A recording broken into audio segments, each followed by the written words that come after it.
বন্ধুরা, প্রত্যেক মানুষ তার কর্মের ফল ভোগ করে। সৎকর্ম করলে পূর্ণ অর্জন হয়, আর পাপকর্ম করলে নরকের যন্ত্রণা সহ্য করতে হয়। গরুড় পুরাণে মৃত্যুর পর ঘটে যাওয়া ঘটনা এবং প্রেতলোক তথা 84 লক্ষ যোনি সম্পর্কে বিশদভাবে বর্ণনা করা হয়েছে। যদি আপনি জানতে চান মৃত্যুর পর পাপী আত্মাদের কী শাস্তি দেওয়া হয়, তাহলে এই ভিডিওটি সম্পূর্ণ দেখুন। গরুড় পুরাণের 4র্থ অধ্যায়ে ভগবান বিষ্ণু বলেছেন কোন পাপ করলে মানুষ যমলোকে এবং নরকে গিয়ে কঠোর শাস্তি ভোগ করে।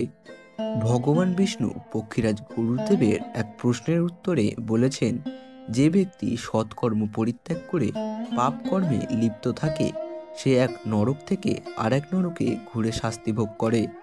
যমলোকে প্রবেশের জন্য 4টি দরজা রয়েছে। এর মধ্যে পূর্ব, পশ্চিম এবং উত্তর দরজা দিয়ে সৎ আত্মারা প্রবেশ করে, আর দক্ষিণ দরজা দিয়ে পাপীদের প্রবেশ করানো হয়। দক্ষিণ পথটি অত্যন্ত যন্ত্রণাদায়ক। এখানে রয়েছে মহাবৈতরণী নদী, যা রক্ত এবং পুঁজে ভরা। যারা এই নদীতে পড়ে তারা অসহ্য কষ্ট ভোগ করে। নমস্কার বন্ধুগণ, রাধাকৃষ্ণ বেঙ্গলি কোর্স চ্যানেলে আপনাদের সকলকে জানাই স্বাগতম। ভিডিওটি অবশ্যই শেষ পর্যন্ত দেখুন এবং কমেন্টে জয় শ্রীকৃষ্ণ লিখে ভগবানের প্রতি কৃতজ্ঞতা জানান। তাহলে চলুন শুরু করা যাক। গরুড় পুরাণে বলা হয়েছে মানুষ তার পাপের জন্য কিভাবে শাস্তি পায়। শাস্ত্রে 5টি মহাপাপের উল্লেখ রয়েছে। এর মধ্যে একটি হলো চুরি। যে ব্যক্তি অন্যের ধনসম্পত্তি লুট করে, যমদূত তাকে দড়ি দিয়ে বেঁধে নরকে নিয়ে যায় এবং প্রচণ্ড মারধর করে। গরুড় পুরাণে আরও উল্লেখ করা হয়েছে, যে ব্যক্তি ব্রাহ্মণ বা গো হত্যা করে তাকে বৈতরণী নদীর ভয়াবহ যন্ত্রণা ভোগ করতে হয়। বৈতরণী নদী অত্যন্ত ভয়ঙ্কর। এটি রক্ত এবং পুঁজে ভরা এবং লাভার মতো ফুটতে থাকে।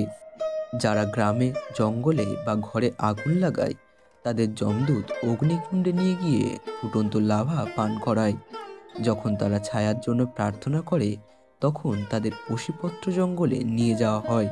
সেখানে ধারালো পাথা দিয়ে তাদের অঙ্গ প্রত্যঙ্গ কেটে ফেলা হয়। যারা পশু হত্যা করে তাদের জন্য কঠোর শাস্তি নির্ধারিত। কুম্ভীবাগ নরকে এমন পাপী আত্মাদের নিয়ে যাওয়া হয়। যারা শখের বশে প্রাণী হত্যা করে তাদের ফুটন্ত তেলে সিদ্ধ করা হয়। গুরুজনদের অপমানকারী বা ঘর থেকে বের করে দেওয়া মানুষদের নরকের আগুনে পুড়িয়ে চামড়া তুলে ফেলা হয়। গরুড় পুরাণে উল্লেখ রয়েছে, গুরু আমাদের ভালো ও মন্দের জ্ঞান দেন। গুরুকে পিতার সমান এবং গুরুপত্নীকে মায়ের মর্যাদা দেওয়া হয়েছে। যারা গুরুপত্নীর প্রতি খারাপ চিন্তা করে তারা মহাপাপী। এদের মৃত্যুর পর জয়ন্তী নামক নরকে পাঠানো হয়। যারা অন্যের স্ত্রী বা স্বামীর প্রতি কুদৃষ্টি দেয় তাদের জয়ন্তী নামক নরকে নিয়ে গিয়ে গলিত লোহা ঢেলে শাস্তি দেওয়া হয়। গরুড় পুরাণে আত্মহত্যাকে গুরুতর অপরাধ বলে বিবেচনা করা হয়েছে। বলা হয়েছে মানব জন্ম বহু জন্মের পর লাভ হয়। যারা আত্মহত্যা করে তাদের আত্মা দীর্ঘ সময় ধরে মুক্তি পায় না এবং স্বর্গ বা নরক কোথাও স্থান পায় না। তারা ততক্ষণ পর্যন্ত ভোগান্তি সহ্য করে যতক্ষণ না তাদের পাপের চক্র সম্পূর্ণ হচ্ছে। গরুড় পুরাণে আর উল্লেখ রয়েছে যে পাপের কারণে একজন আত্মাকে বৈতরণী নদীর ভয়ঙ্কর যন্ত্রণা সহ্য করতে হয়। যারা শিশু হত্যা করে, নারী ও গোহত্যা করে বা গর্ভপাত ঘটায় তাদের বৈতরণী নদীর কষ্ট সহ্য করতে হয়। যারা গুরু, শিশু, ব্রাহ্মণ, ভগবান বা নারীর সম্পদ চুরি করে তারাও একইভাবে শাস্তি পায়।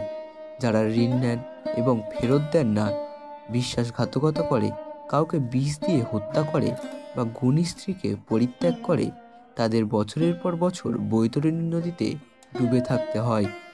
যারা নির্দোষ মানুষকে দোষারোপ করে, হাজার গুণ থাকা সত্ত্বেও তাকে উপেক্ষা করে, তারাও বৈতরণী নদীতে কষ্ট পায়।